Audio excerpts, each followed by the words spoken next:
Okay, so, Women's March. So, there are people out there saying that the Women's March was one of the most successful protests and demonstrations ever, like totally ever, because they're like totally against Hitler.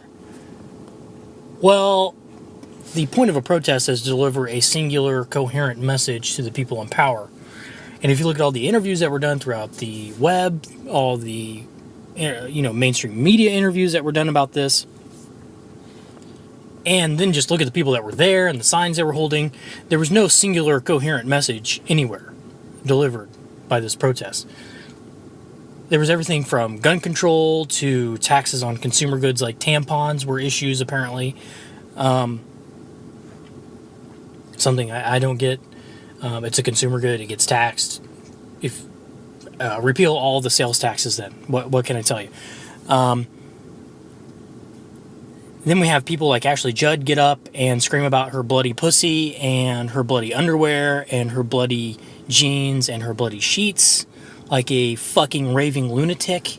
And then we have the lunatic Madonna get up and scream about how she's dreamed of blowing up the White House. Hello, terrorist threat. Has anybody contacted the Secret Service or FBI, by the way? Not that she is probably a realistic threat, but it should probably be reported. She's standing in front of a large group of people talking about exacting violence upon the White House, which I think is bizarre.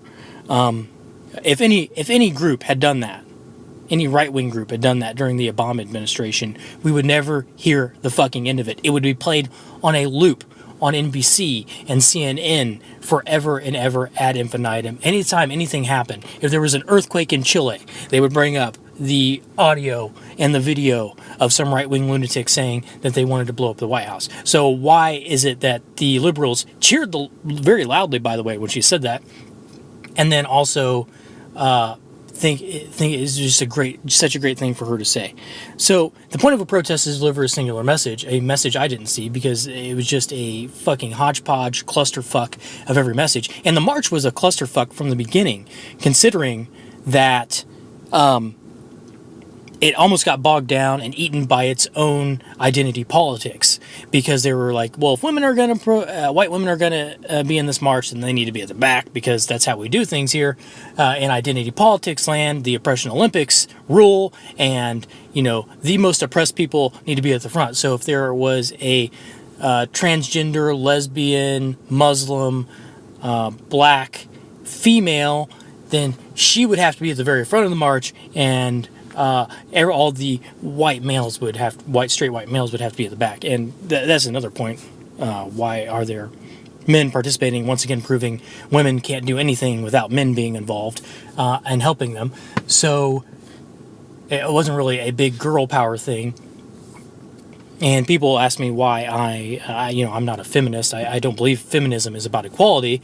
I'm an egalitarian, so I am anti-third wave feminism. I think the last good wave of feminism was probably second wave feminism, when they pushed to have women equal with men, and it worked. And now they've lost.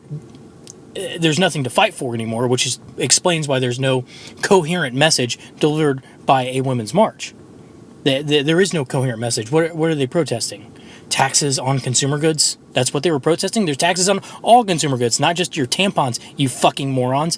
But on top of all that, we have lunatics getting up and talking about their bloody pussies, and we have lunatics like Madonna dreaming about blowing up the White House. I would just like to know what their singular, coherent message of protest was that they were delivering, because I didn't see it and I couldn't find it.